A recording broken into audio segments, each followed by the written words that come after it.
तो सपोज आप एक ट्रैवलर हो, आपको पूरी दुनिया घूमनी है और आप गाड़ी में निकले हो, चल रहे हो, देख रहे हो, क्या कर रहे हो, जो भी है, दिमाग में क्या आना चाहिए, क्या क्या चीज़ें हमें चाहिए, थोड़ा है ना वैसी बात करते हैं, फिर हम अपने टॉपिक को शुरू करते हैं। आपको पता भी नहीं चलेगा आपको क्या समझ आ गया और क्या समझ नहीं आया, और ख़त्म हो जाएगा टॉपिक। तो जल्दी से, अगर आपको एक ट्रैवलिंग करनी है, अगर आप ट्रैवलिंग के शौकीन हो, आप पूरी दुनिया घूमना चाहते हो, कहीं भी जाते हो, ट्रैवलिंग करना चाहते हो, तो सबसे पहली चीज़ क्या है, आपका प्रोसेस क्या है, यहाँ पे ट्रैवलिंग है, आप ट्रैवलिंग करना चाहते हो, ठीक है ना, प्रोसेस हो रही है आपकी ट्रैवलिंग की। अब आपको उस प्रोसेस के लिए क्या क्या चाहिए यार, सबसे पहले आपको एक गाड़ी चाहिए जिसमें आप बैठ सको, ठीक है ना, आपको एक गाड़ी चाहिए जिसमें आप बैठ सको, आप जिसमें बैठ के आप जा सको ट्रैवलिंग के लिए। अब जो गाड़ी है, आपने लंबे रूट पे जाना है, तो आप खुद तो नहीं ड्राइव करोगे, आप कर भी सकते हो, पर आपको चाहिए हो सकता है शायद एक ड्राइवर, है कि नहीं। अगर आपको एक ड्राइवर चाहिए तो आपकी तीसरी नेसेसरी चीज़ यही होगी, पहली तो यही होगी कि आपने ट्रैवलिंग पे जाना है, दूसरी होगी आपने ट्रैवलिंग पे जाना है तो आपको स्टोर तो होना है, कहीं पे बैठना ही है, गाड़ी में जाओगे, बस में जाओगे, किसी में भी जाओगे। तीसरी है आपको ड्राइवर चाहिए। अब ड्राइवर क्या है, आप ट्रैवलिंग कर रहे हो, वो ट्रैवलिंग को करवा रहा है, कहाँ जाना है, किस मोड पे कहाँ मुड़ना है, कैसी लोकेशन पे किस में क्या अगर करवा रहा है ट्रैवलिंग, आप स्टोर होके गाड़ी में बैठे हो। अब गाड़ी चल रही है, ड्राइवर चला रहा है, पर क्या बिना डीजल या पेट्रोल की गाड़ी चल सकती है? नहीं चल सकती, तो हमें पेट्रोल और डीजल भी चाहिए उसके लिए। अब ये चीज़ें हमारे पास सारी हुई तो हमारी क्या, जो चीज़ हम चाह रहे थे कि हमें ट्रैवलिंग करनी है, वो हमारी ट्रैवलिंग पूरी होगी। बस यही पढ़ना था आज की वीडियो में। Thank you and have a nice day. चलो मजाक कर रहा था, अब पर देखते हैं मेन मुद्दे पे आते हैं कि हमने ये चीज़ पढ़ी क्यों, हमने क्यों देखा कि पहले नंबर पे ये है, फिर हमने क्यों देखा कि यहाँ पे हमने गाड़ी में जाना है, फिर हमने क्यों देखा ये ड्राइवर। तो आज का टॉपिक यह है हमारा, फ्रेंड्स, भाइयों बहनों जो भी हो सारे देखते हैं। आज का हमारा टॉपिक है हडूप आर्किटेक्चर के बारे में। जिस बारे में हमने अभी अंडरस्टैंड करी उसको हमने, वही अंडरस्टैंडिंग थी, ख़त्म है चीज़ आपकी।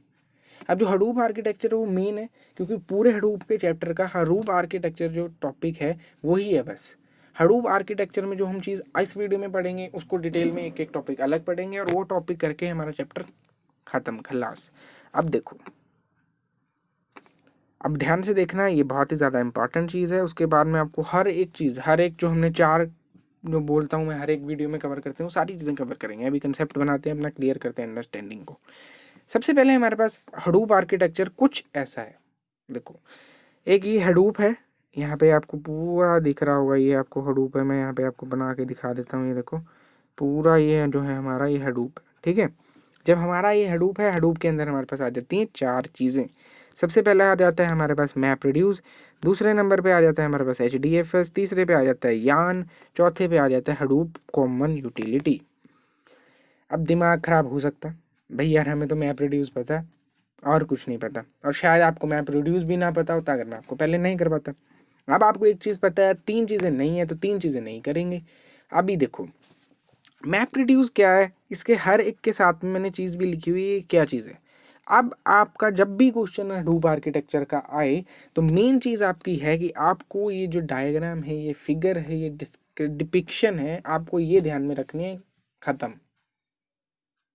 ठीक है जी। इसमें जो चीज़ बनी हुई है उसको समझाना है। मैप रिड्यूस है उसको बताओगे, HDFS क्या है उसको बताओगे, यान क्या है उसको बताओगे, कॉमन यूटिलिटीज़ है उसको बताओगे। इतनी अंडरस्टैंडिंग क्लियर होगी हमने क्या करना है। अब देखो मैं आपको एक एक चीज़ समझाता हूँ। ये हमारा पूरा जो रेक्टेंगल में इसके अंदर चार चीज़ें हैं, वो पूरा हडूप है, हडूप के अंदर चार चीज़ें हैं। पहली चीज़ है मैप रिड्यूस, जो कि हमें पता है किस लिए, डिस्ट्रीब्यूटेड प्रोसेसिंग के लिए। या बैच प्रोसेसिंग में भी तो अलग ही कर रहे थे, डिस्ट्रीब्यूटेड प्रोसेसिंग बैच प्रोसेसिंग एक ही चीज़ होगी, ठीक है जी। तो मैप रिड्यूस होती है हमारी प्रोसेसिंग के लिए। HDFS होता है डिस्ट्रीब्यूटेड डाटा को स्टोर करने के लिए। यान होता है हमारा पूरे प्रोसेस, जैसे डाटा स्टोर है तो उसको डाटा स्टोरेज में से निकाल के मॉडल में डाल के उसको प्रोसेस करने तक जो मैनेज कर रहा है कि भाई अच्छा अब डाटा इस यहाँ से निकलेगा, अब ये जाएगा, फिर वापस उसने वहाँ स्टोर होना है। तो मैनेज कौन कर रहा है, ये यान कर रहा है। इसको फुल फॉर्म अभी बाद में डिस्कस करते हैं। फिर उसके बाद आता है हमारे पास हडूप कॉमन यूटिलिटीज़। ये होती हैं Java libraries and utilities JavaScript की, जो कि इसको पूरे सबको मैनेज करने में, मतलब जैसे ये बता रहा है, ये जो यान है, ये जो बता रहा है कि भाई तूने अब निकलना है, अब ये होगी ये चीज़ है, तो ये किस तरीके से कर रहा है, इनकी मदद से कर रहा। तो हम क्यों पढ़ रहे थे वो ट्रैवलिंग का, ट्रैवलिंग हमारी थी वहाँ पे प्रोसेस, गाड़ी में जहाँ बैठे थे वो हमारा था डिस्ट्रीब्यूटेड स्टोरेज, मतलब जहाँ स्टोर होके बैठे हैं हम। जो हमारा ड्राइवर था जो हमें बता रहा था कि आपने कब गाड़ी से उतरना है, कहाँ जाना है, किस मोड पे, कहाँ लेफ्ट जाना है, कौन सी लोकेशन पे जाना है, वो सारा हमारा ड्राइवर कर रहा था। वो यहाँ पे हमारा यान है। और हडूप कॉमन यूटिलिटीज़, जैसे कि हमारा पेट्रोल था जिसके बिना हम कुछ कर ही नहीं सकते थे, मतलब पेट्रोल गाड़ी चलाने के लिए तो चाहिए, तो पूरे हडूप को चलाने के लिए हमें जावा लाइब्रेरी चाहिए छोटी छोटी यूटिलिटीज़, ताकि जिससे पूरी प्रोसेस हो सके। इतना सा ही था हमारा हडूप आर्किटेक्चर। अब इसको पेपर में अगर ये आएगा, आपको ये ध्यान में होना चाहिए कि क्या है।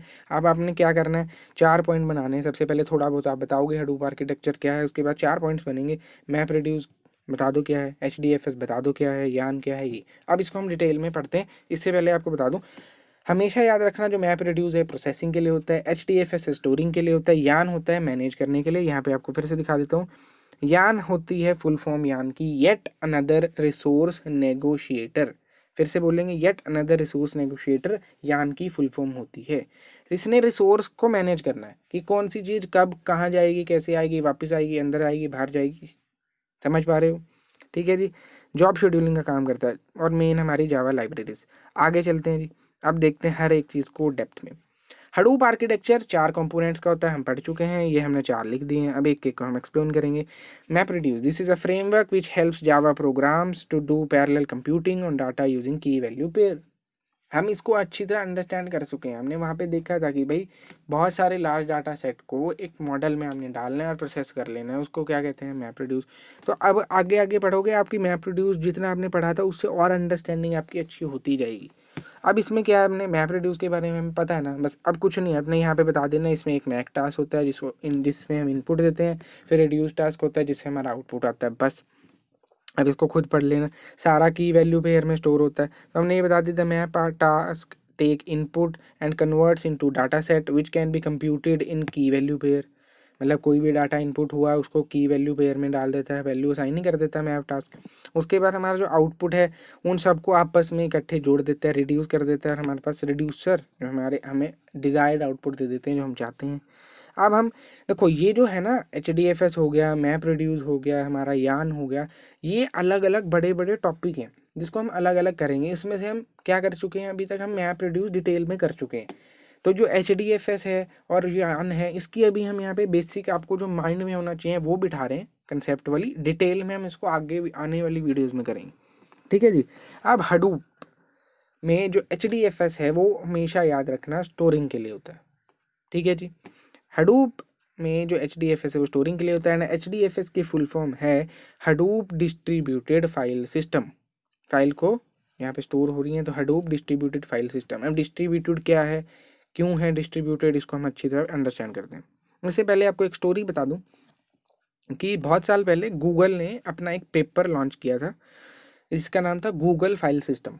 ठीक है, उसी के बेसिस पे ही हडूप फाइल सिस्टम बना था।